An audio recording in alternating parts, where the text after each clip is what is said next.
Amen. Gloire au Seigneur. Donc, je vous salue tous dans le nom merveilleux de notre Seigneur Jésus-Christ. Frères et sœurs, nous parlons des âmes. Alléluia. Gloire au Seigneur. Parlons des âmes. Et le dimanche dernier, nous avons dit que la Bible dit que celui qui gagne une âme est sage. Alléluia. Nous sommes dans Proverbe chapitre 11, verset 30. Le fruit du juste est un arbre de vie. Et celui qui gagne une âme est sage. Alléluia. Elle dit aussi que celui qui enseigne la justice à des multitudes, celui-là brillera comme une étoile à toujours et à perpétuité. Alléluia. Gloire au Seigneur. Donc là, nous avons la clé de la brillance. Nous avons la clé de la gloire. Alléluia. Gloire au Seigneur. Mais pourquoi, frères et sœurs, l'âme est-elle si importante? Pourquoi est-ce que l'âme est si importante? Si importante telle que le Seigneur, notre Dieu, n'a pas hésité à sacrifier son Fils unique pour nous. Je voudrais vous dire ce matin que tu peux avoir des maisons, leur valeur est terrestre. Leur valeur est limitée. Tu peux avoir des richesses, mais à un certain moment, ces richesses sont limitées. Personne, lorsqu'il quitte ce monde, part avec ses richesses. Ça veut dire que les richesses ont une portée ou une valeur limitée. Alléluia. L'intelligence, tu peux avoir été savant, mais quand tu meurs, bien sûr, tu auras peut-être découvert des choses que des générations après vont peut-être utiliser, mais à un certain moment, même ce que tu as pu découvrir devient limité, parce qu'il faudra encore découvrir. Il y a des maladies qui ont existé, qui n'existent plus. Et des médicaments qui étaient utilisés pour guérir ces maladies, qu'on n'utilise plus, parce qu'ils n'ont plus de valeur. Il y a d'autres maladies qui viennent, qui nécessitent que des gens ou des chercheurs puissent aller dans les laboratoires pour chercher. Et puis, ces médicaments-là seront à un moment limités et même sans importance. Donc, tout ce qui se fait ici sur la terre a une portée céleste. Mais l'âme a une portée éternelle.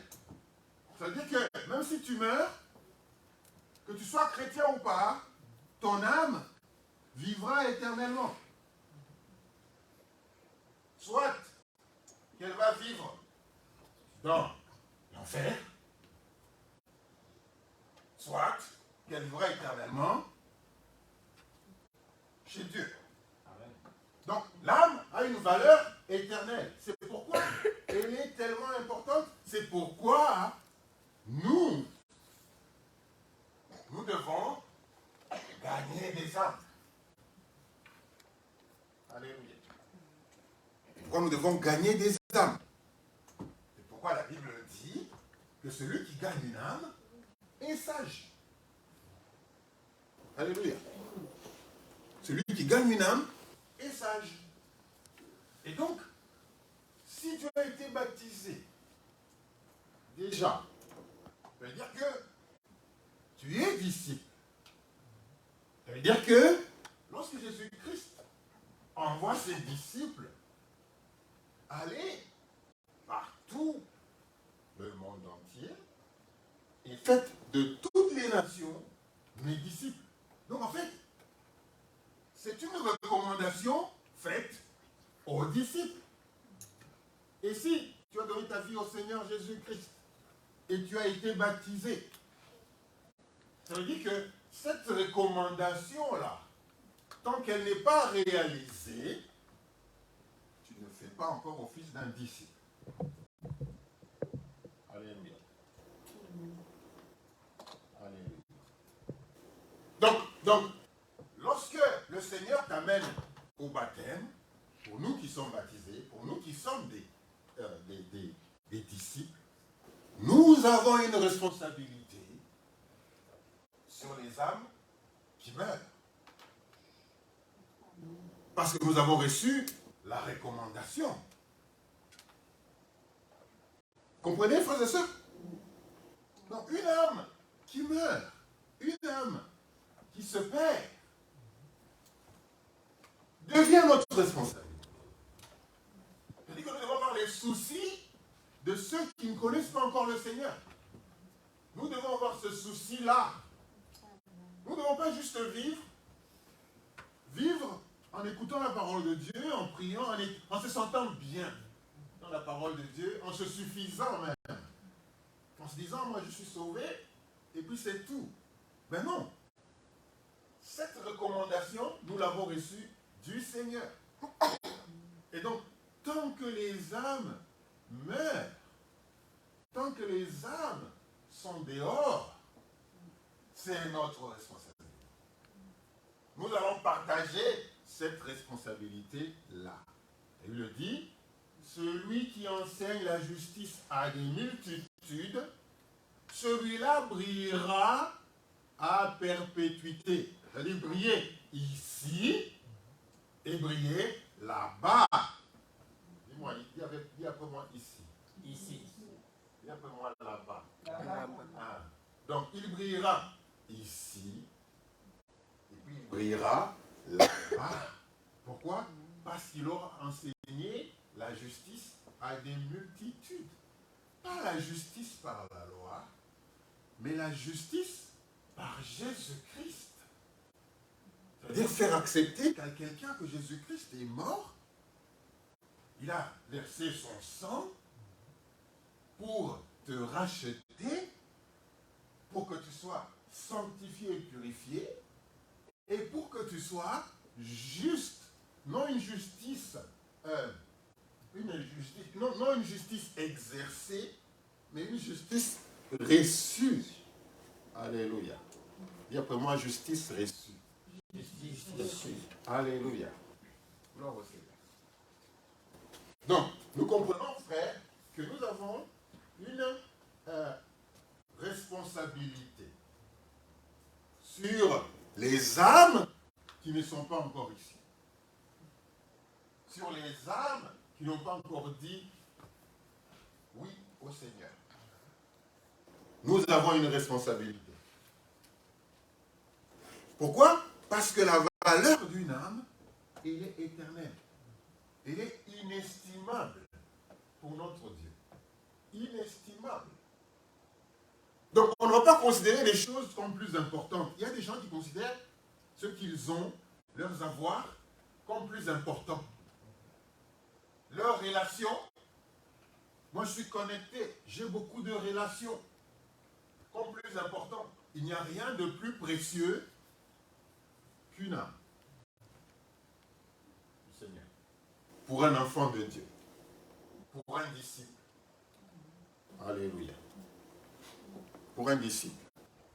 Parce que, de l'autre côté, quand les gens meurent, ils s'en foutent. Ils s'en foutent. Il y a la guerre, oui, mais comment? Mais dans la guerre, il y a des gens qui meurent. Les gens vont mourir. C'est comme ça. Les cadavres, les foyers de tension, il y en a même qui alimentent ça. Il y a des gens qui alimentent les guerres, qui donnent des armes pour que les guerres continuent. les âmes qui meurent, pour eux, c'est comme du bétail. C'est comme du bétail qui est infecté. C'est comme du bétail sur lequel on a trouvé qu'il y avait une maladie et donc il faut tous les détruire.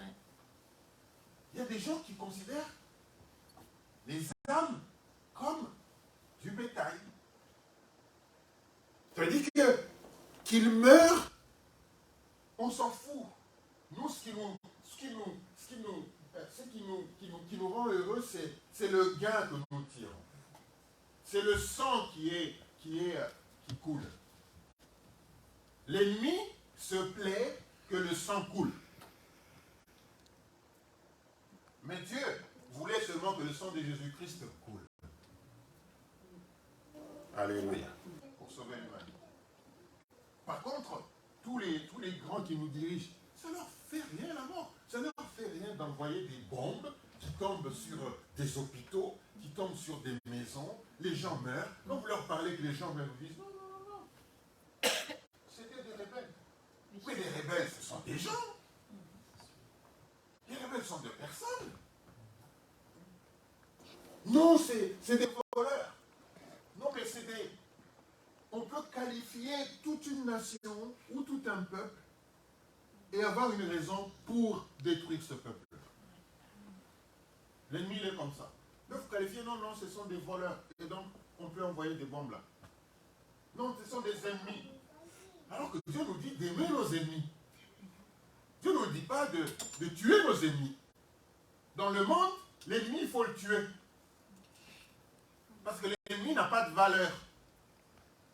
Par contre, chez Dieu, il faut aimer nos ennemis. C'est-à-dire que même les ennemis, ils n'ont pas droit à la mort inutile.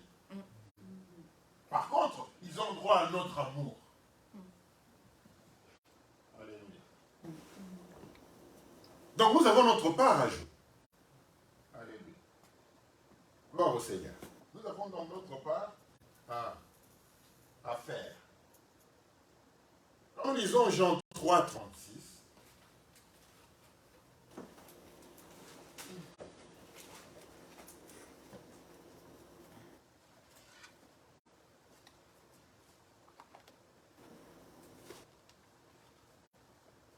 Jean 3, 36, la Bible nous dit ceci, que celui qui croit au Fils a la vie éternelle. Et celui qui ne croit pas au Fils ne verra point la vie. Mais la colère de Dieu demeure sur lui. Ça veut dire que la colère de Dieu demeure sur le pécheur. La colère de Dieu demeure sur les âmes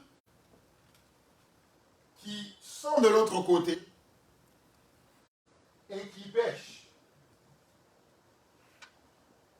Mais lorsque nous prenons le temps, nous leur parlons de Christ, eh bien, ils reçoivent la vie éternelle. Alléluia. C'est-à-dire que les âmes qui ont cette valeur éternelle, lorsque nous commençons à nous en occuper, nous parlons le même langage avec Dieu. Nous parlons le même langage avec Dieu. Nous faisons les choses comme lui. Son souci, c'est notre souci. C'est quoi ton souci aujourd'hui? C'est quoi ton souci aujourd'hui? À quoi penses-tu aujourd'hui?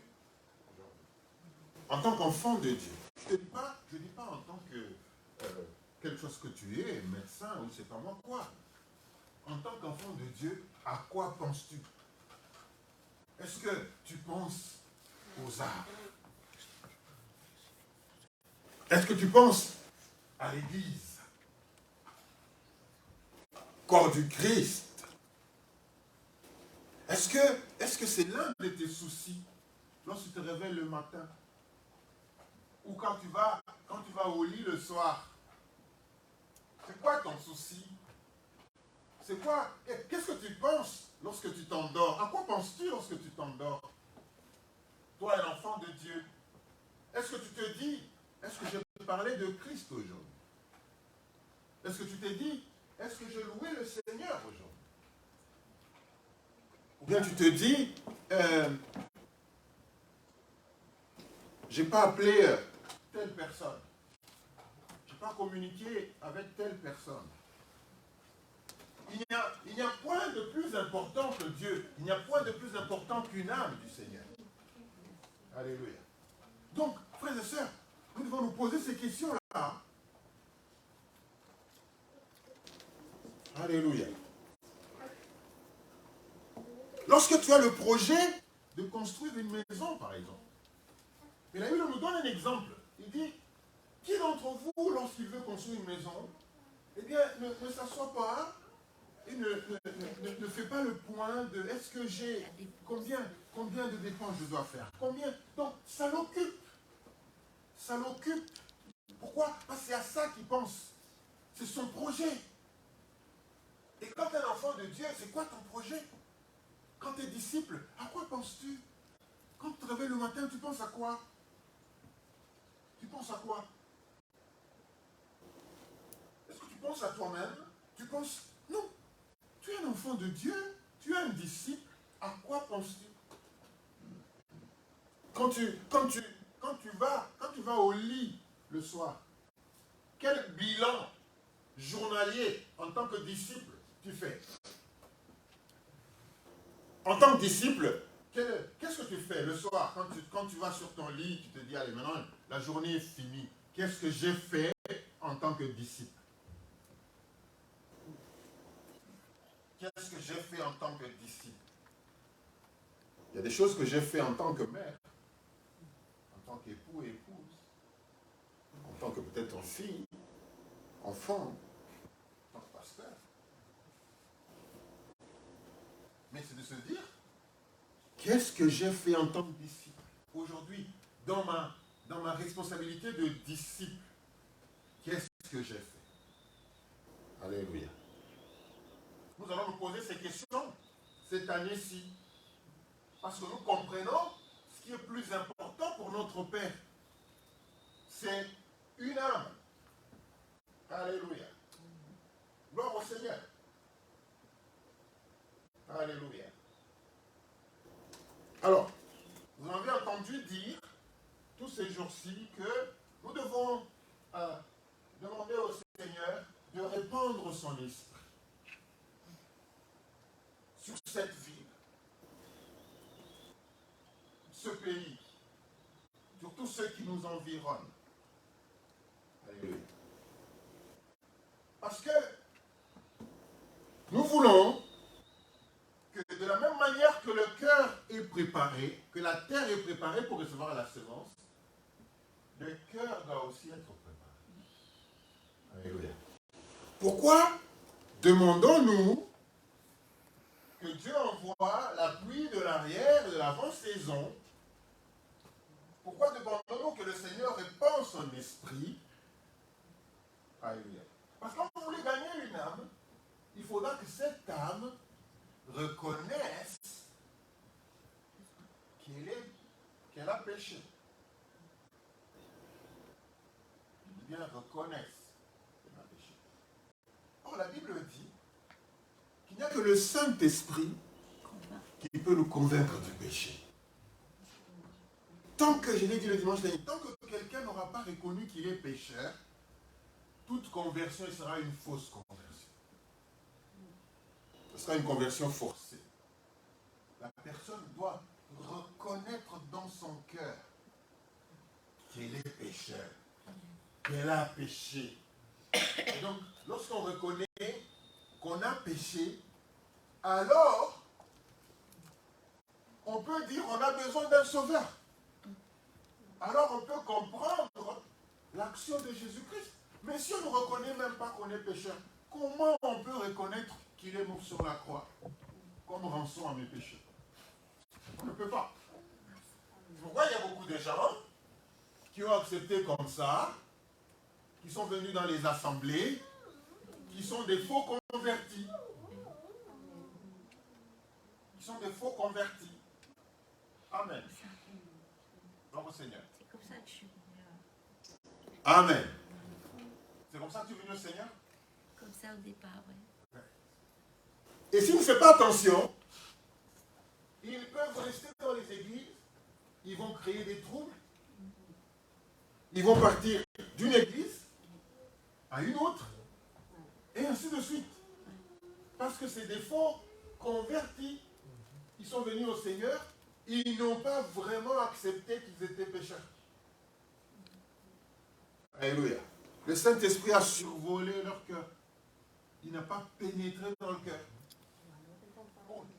Pour les convaincre du péché. Parce que tu peux tout faire, tu ne pourras jamais convaincre quelqu'un qui l'a péché. Et même, et chaque fois qu'on a essayé de convaincre, les gens ont accepté pour juste nous faire plaisir, pour arrêter court. Dans le mouvement, ils sont venus, ils ont commencé à louer, mais c'est des loups. C'est des loups couverts par une peau de brebis. Alléluia. Donc, c'est pourquoi il est important de prier que le Seigneur répand, envoie son esprit, souffle sur nos pays, envahit nos villages, vient toucher nos familles.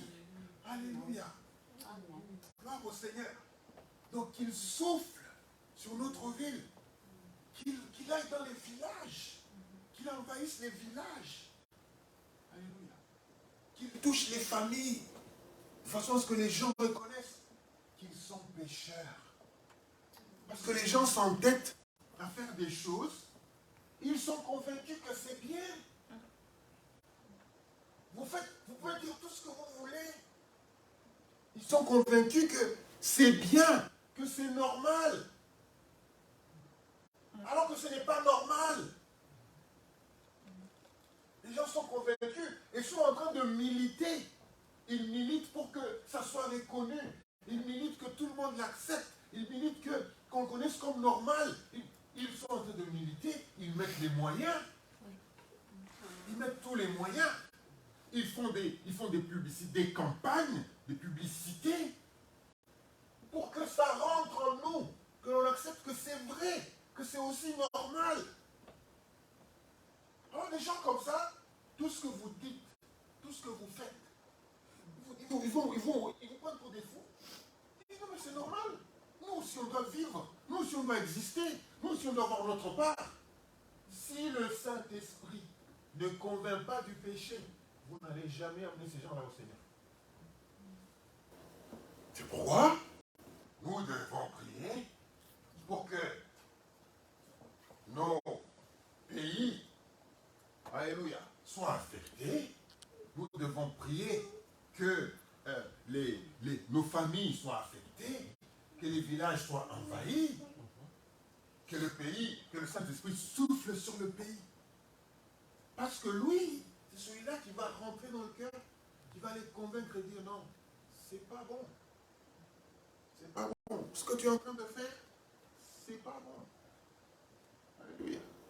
On aura beau crier, arrête, ne fais pas ça. Ce n'est pas bon. D'ailleurs, la Bible dit, ils s'en moquent. Ils s'en moquent.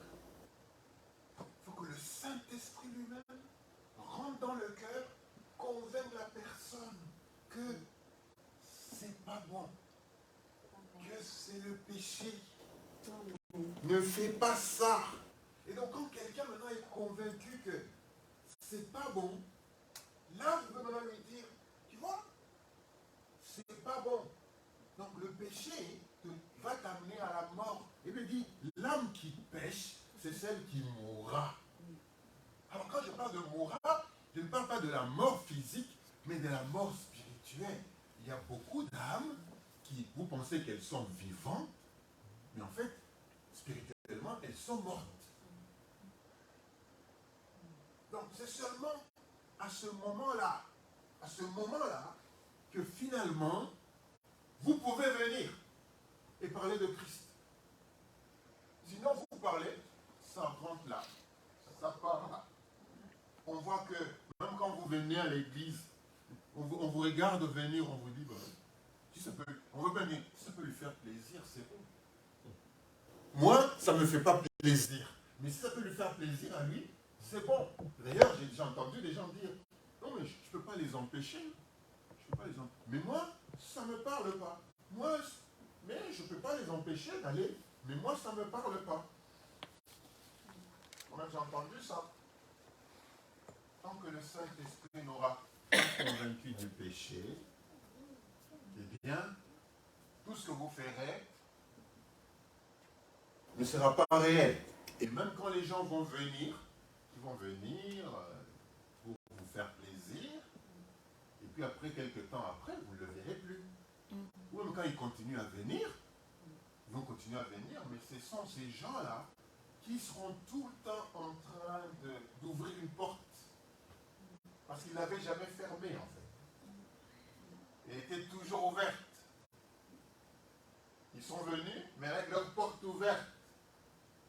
Pour raison de sécurité, je peux encore sortir, mais je ne la ferme pas non plus après moi, parce que je peux encore revenir.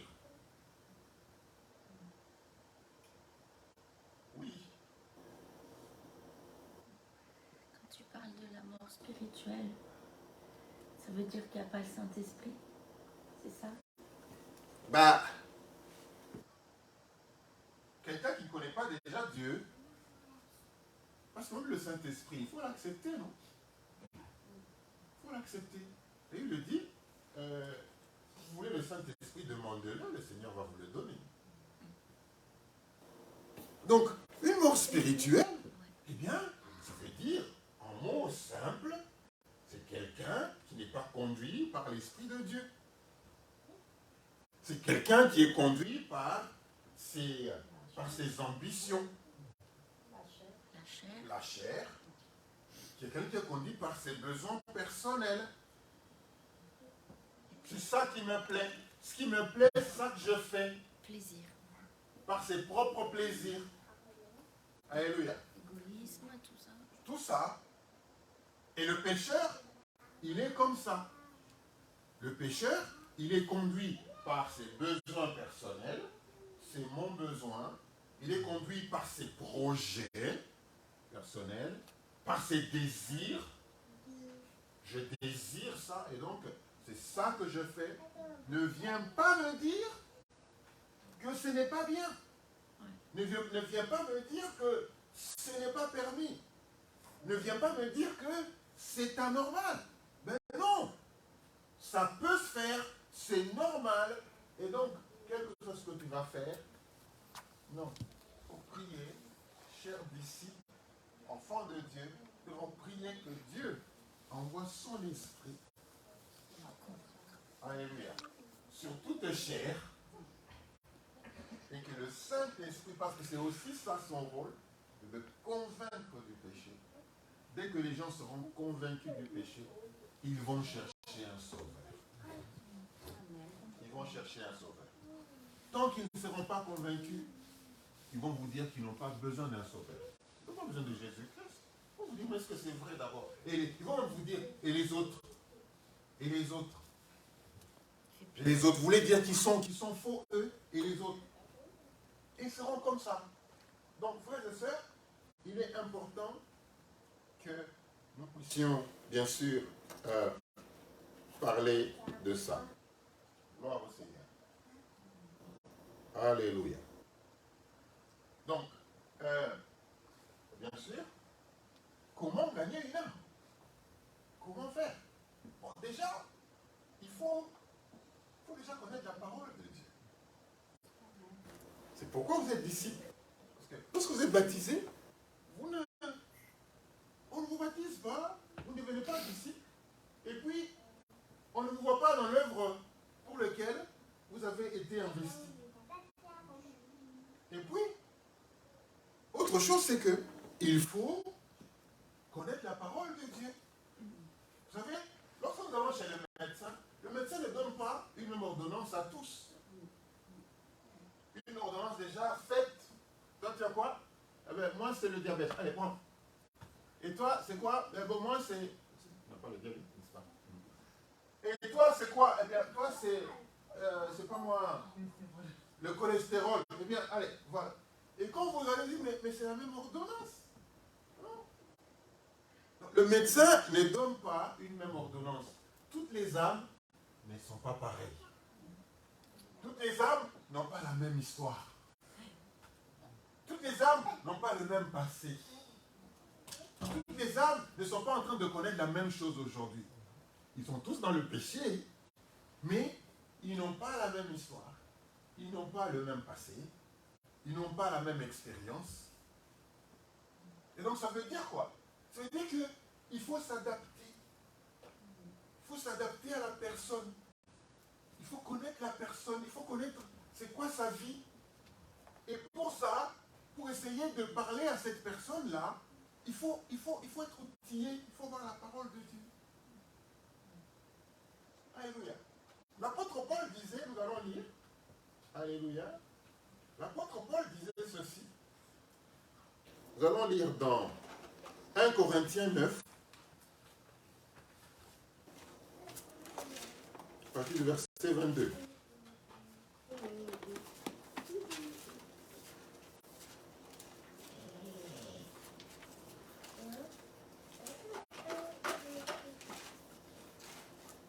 Corinthiens 9, à partir du verset 22, la Bible dit ceci.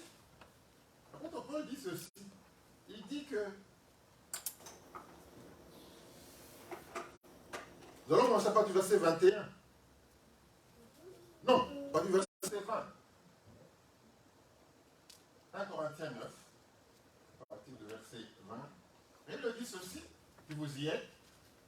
Avec les Juifs, j'ai été comme Juif, afin de gagner les Juifs.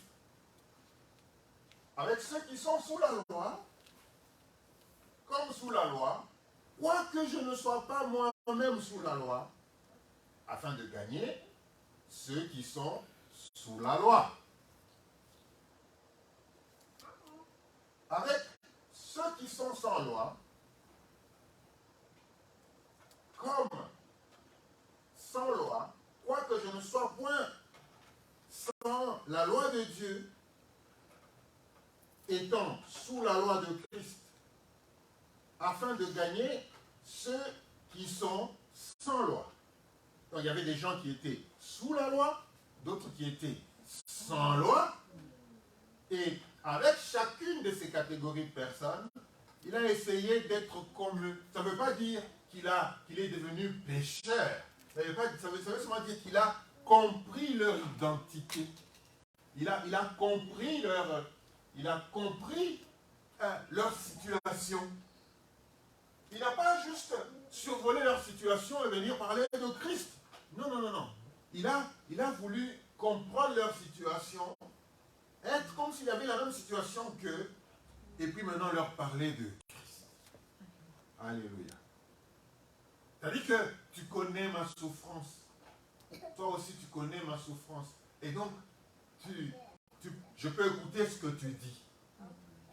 Jésus-Christ n'a pas juste voulu du ciel nous délivrer. Et il dit, il a pris la condition humaine.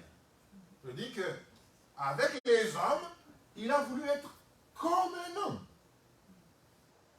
Et comme ça, il pouvait savoir ce que ça veut dire être un homme. Mais lui a été un homme, mais il n'a pas péché.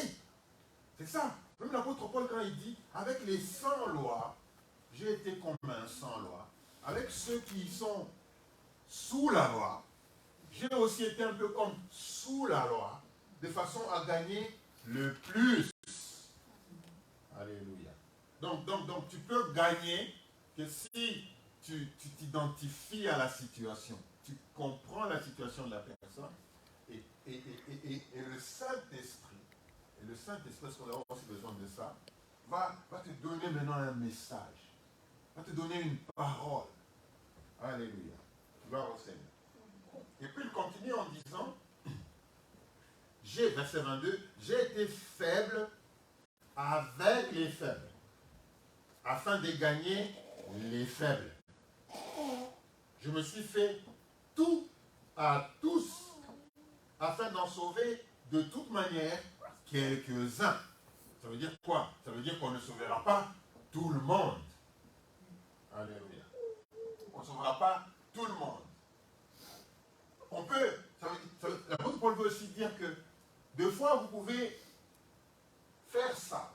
Vous pouvez vous identifier à la personne. Vous pouvez vous identifier à ce qu'elle vit. Vous pouvez leur parler même de Christ, mais n'est toujours pas l'éternel. Parce qu'il y a des gens qui sont déjà destinés pour l'enfer. Alléluia. Donc, connaître la parole de Dieu, ça veut dire quoi? Ça veut dire méditer. Si tu es un disciple, tu ne médites pas la parole de Dieu, tu n'es pas un disciple. Méditer la parole de Dieu, prier, ce sont les activités du disciple. Méditer la parole de Dieu, c'est de prier, de venir au culte, de communier avec les frères et les sœurs, de passer du temps ensemble dans la parole de Dieu. Ça, ce sont les activités du disciple. Et quand je disais à la fin de la journée, lorsque tu vas au lit, tu te dis, en tant que disciple, qu'est-ce que j'ai fait? Voilà quelques activités du disciple. C'est de prier, de méditer la parole de Dieu, de chercher à la connaître, c'est de parler de Christ. Ça sont les activités du disciple. Et donc, à chaque soir, lorsque je vais au lit, je dois me poser cette question. En tant que disciple, qu'est-ce que je fais? Qu'est-ce que je fais en tant que disciple? Amen. Donc, j'ai été faible avec les faibles afin de gagner les faibles. Je me suis fait tout à tous afin d'en sauver de toute manière quelques-uns. Donc, on ne sauvera pas tout le monde. Mais ce n'est pas pour autant que l'on va se dire, bah, de toutes les façons, je sais qu'on ne sauvera pas tout le monde. Et donc, pourquoi s'en faire? Non. Pourquoi s'en faire? Non. C'est lui qui gagne une âme et comment? Sage. Il est sage. Alléluia. Celui qui gagne une âme est sage. Amen. Donc, il faut connaître la parole de Dieu parce que tu n'auras pas une seule ordonnance pour toutes les âmes, pour tous les malades. Ça ne marchera pas à tous les coups. Donc, il faut avoir plusieurs ordonnances. Alléluia. Et je dis que ces ordonnances sont parfaites. Dieu a des ordonnances. Alléluia. Dieu a des ordonnances. Alléluia. Dieu a des ordonnances. Donc, il faut les connaître parce que tu vas rencontrer beaucoup de malades. Tu vas rencontrer beaucoup de pécheurs. Tu vas rencontrer beaucoup d'histoires. Il y a des gens qui sont dans des histoires auxquelles ils ne peuvent pas se détacher. Il faudra comprendre leur situation. Et le Saint-Esprit te donnera ce qu'il faut. Donc, connaître la parole de Dieu. Alléluia. Gloire au Seigneur. Connaître la parole de Dieu. Amen. Donc, connaître la parole de Dieu. Nous avons besoin de la puissance. Nous avons besoin de la puissance. Quand nous prions que le Seigneur envoie la puissance, parce que nous avons besoin de la puissance. Non seulement pour que cette puissance puisse convaincre du péché, mais nous avons besoin de la puissance, frères et sœurs. Parce que nous allons lire dans Acte 1 au chapitre 8. Acte 1 au chapitre 8. Non, Acte chapitre 1er, verset 8.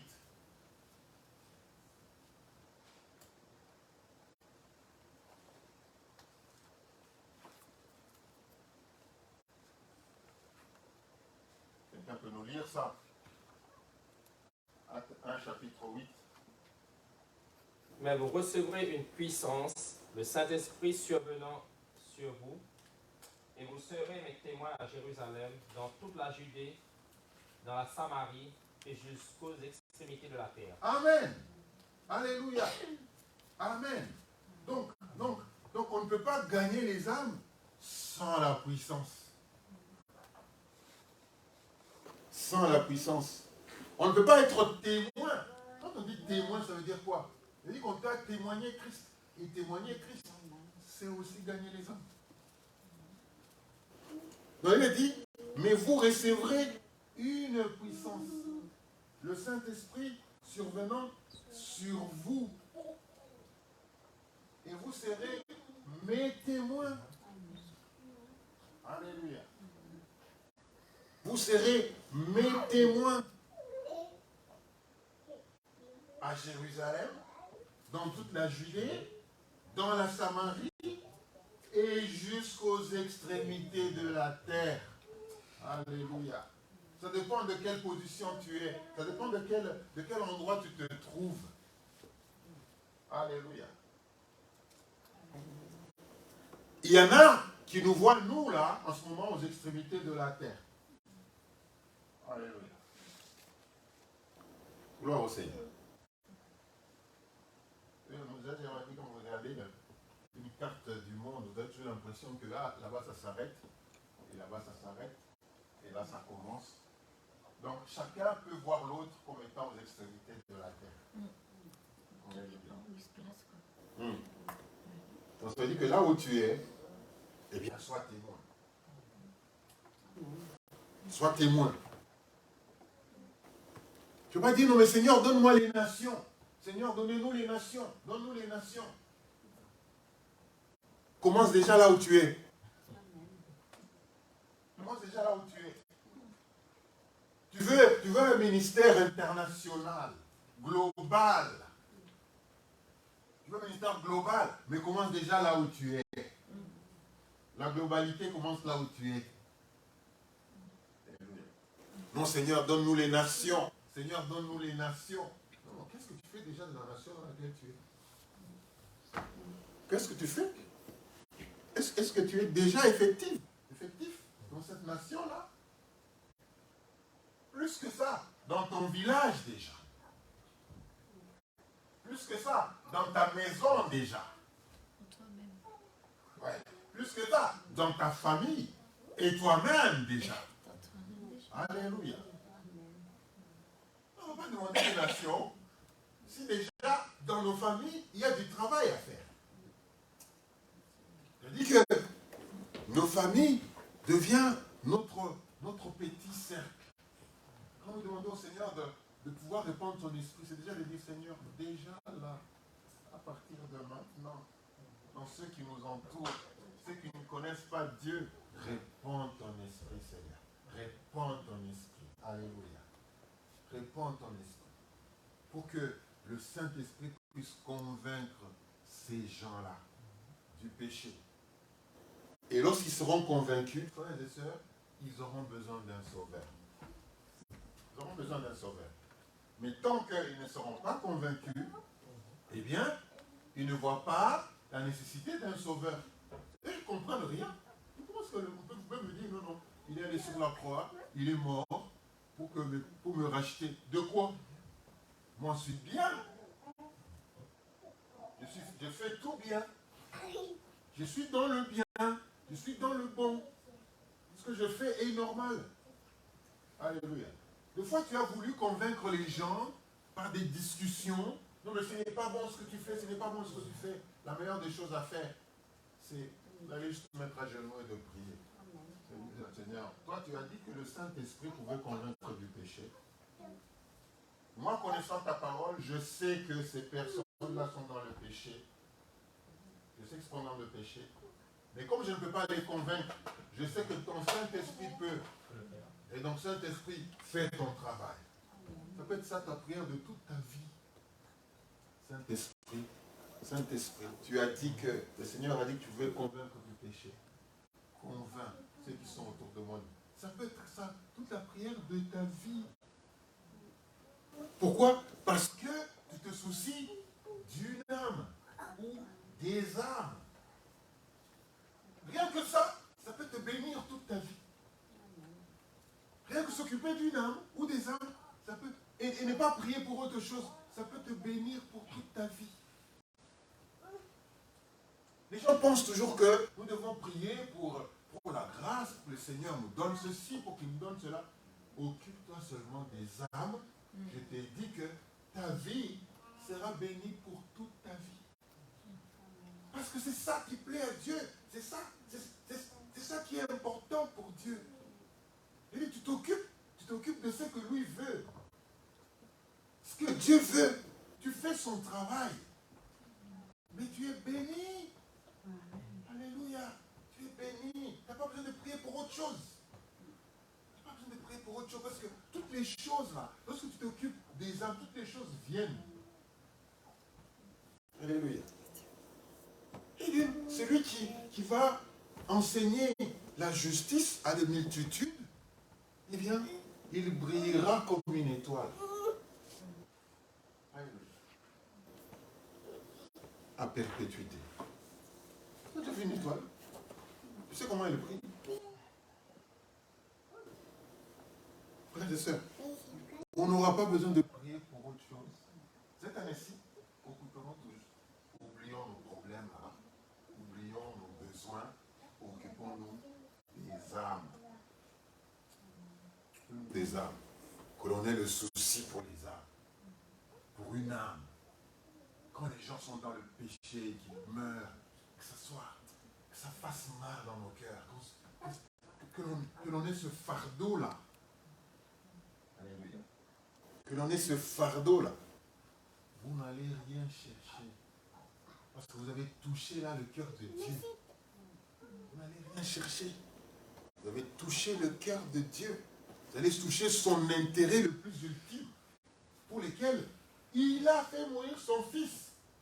Mais entre nous, c'était le sacrifice le plus ultime. Ça nous montre qu'est-ce qui est important pour lui. Qu'est-ce qui est important pour Dieu. Vous savez, même entre nous les humains, là où il y a mon importance, si je vois que quelqu'un d'autre s'en occupe, ça me plaît. Ça me plaît. Lorsqu'on est parents et qu'il y a quelque chose qui nous préoccupe, pour lesquels nous mettons tout l'intérêt, lorsque nous voyons les enfants s'en occuper, mais ça nous fait un plaisir fou. Je ne sais pas si vous êtes parents, je parle comme j'étais le seul ici, mais... Ça fait un plaisir fou. Et donc pour un chef d'entreprise, lorsque tu t'occupes très bien de ta responsabilité, mais tu deviens son ami. Tu deviens son ami. Parce qu'il sait que non. Lui, il a le souci. Lui, il a le souci de ces choses-là. Et donc, il n'y a que lui qui peut bien prendre soin de ça. Alléluia. Lorsque Joseph arrive dans la maison de Potiphar, le monsieur, il regarde, il se dit, mais ce type, il s'occupe de mes affaires comme si c'était ses affaires. Non, mais je lui laisse tout. Gère tout. Gère tout. Parce qu'avec toi, je peux dormir tranquille. Est-ce que Dieu peut dormir tranquille? Il dort. Il ne dort ni ne sommeil. Il ne dort ni ne sommeil. Est-ce qu'il peut être tranquille et dire, ces âmes-là, mes enfants s'en occupent? Est-ce qu'il peut être tranquille? Et même, quand il va chez le roi en Égypte, il lui explique la vision et tout ça. Là, il dit, non, il n'y a personne d'autre qui peut faire comme tu dis là. Donc toi, occupe-toi de ça.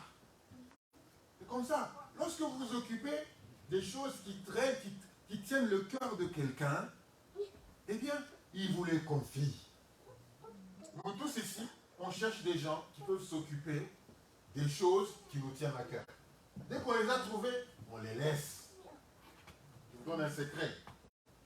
C'est comme ça. C'est comme ça. Lorsque tu t'occupes de quelque chose qui préoccupe mon cœur, ou le cœur de quelqu'un, il te le laisse. Il va dormir tranquillement parce qu'il sait que tu vas t'en occuper. Mais quand il n'est pas sûr que tu vas t'en occuper, il ne faut pas te le laisser. Il est en train de chercher cette personne-là. Alléluia. C'est pourquoi même le sacerdoce, à part celui de Jésus-Christ, était transmissible. Élie, qui lâcha Élisée. Le gars, on lui dit, mais rentre. Ton chef là, ton maître, le Seigneur va le prendre ce soir. Rentre, c'est fini. Non. Je ne le lâcherai pas. Je ne peux pas le lâcher. Élie a dit que non, cet homme tient à ce qui nous tient à cœur. Et donc, je lui laisse. Non, mais qu'est-ce que tu fais dans une double portion? Quand tu me verras monter, alors tu auras. C'était pour dire quoi? Je veux voir ton acharnement. Je veux voir comment tu veux ça. Combien tu veux ça. Tu sais, tu peux avoir toutes les qualités du monde, tu arrives devant l'entretien, tu n'as pas le job. Mais quelqu'un d'autre vient, qui n'a pas toute l'intelligence, mais parce qu'il a montré qu'il aimait ça, qu'il voulait ça. Il a montré qu'il voulait vraiment ça. On le lui laisse. Non, il le veut, lui. Celui-là, il est venu, il nous a parlé de ce qu'il a fait, il nous a parlé de son intelligence, des diplômes qu'il a, mais on a l'impression que lui, quand il vient, c'est pour chercher seulement l'argent. Il vient ici pour l'argent. Par contre, lui, on a l'impression qu'il aime ça. Or, moi aussi, j'aime ça. On a l'impression qu'il veut ça, qu'il a envie. Or, moi aussi, je veux ça. Non, ça veut dire que non, c'est à lui que je donne. Parce que il va me prouver, il est en train de me montrer qu'il peut bien s'en occuper. Alléluia. Et comme ça. Donc, si on montrait au Seigneur que vraiment, ce qui tient son cœur, c'est à cela que nous nous occupons, nous. On ne va rien chercher. On ne va rien chercher. Frères et sœurs, cherchez pour moi le royaume de Dieu ainsi que sa justice. C'est quoi la justice? La justice de Dieu, il est donné par l'œuvre de Jésus-Christ. Alléluia. C'est par son sang que nous sommes justifiés. Alléluia. Nous sommes sauvés. Donc, lorsque nous aurons montré au Seigneur que c'est ça, ce qui est important pour lui, c'est ça qui est aussi important pour moi, on ne va rien chercher. On ne fera pas d'autres prières. On ne fera pas d'autres prières. On ne fera pas d'autres prières. On va voir, on avait un besoin, mais sans y penser, et puis après on voit que le besoin, il est déjà pourvu. On va voir que non, mais il y avait quelque chose qui manquait, mais allez, c'est déjà pourvu. Parce qu'on est en train de s'occuper de ce qui lui plaît, là, de ce qui touche son cœur. Alléluia. Gloire au Seigneur. Donc on ne va pas arrêter. On ne va pas arrêter, frères et sœurs. On ne va pas arrêter. Donc, ils ont reçu donc une puissance, et puis ils sont devenus des témoins. C'est-à-dire que sans la puissance de Dieu, on ne peut pas être témoin. On ne peut pas être témoin, on ne peut pas amener. C'est une combinaison, c'est la connaissance de la parole de Dieu. C'est vraiment d'avoir cette puissance, de prier pour la puissance, de façon qu'elle transforme les cœurs. Mais cette puissance aussi nous accompagne pour que nous puissions témoigner. Alléluia. Gloire au Seigneur. Gloire au Seigneur. Alléluia. 1 Corinthiens 15. On va terminer par là.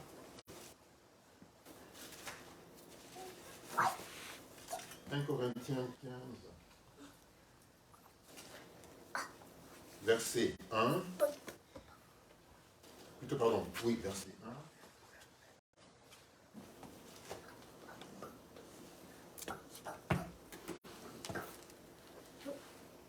Je vous appelle, frères.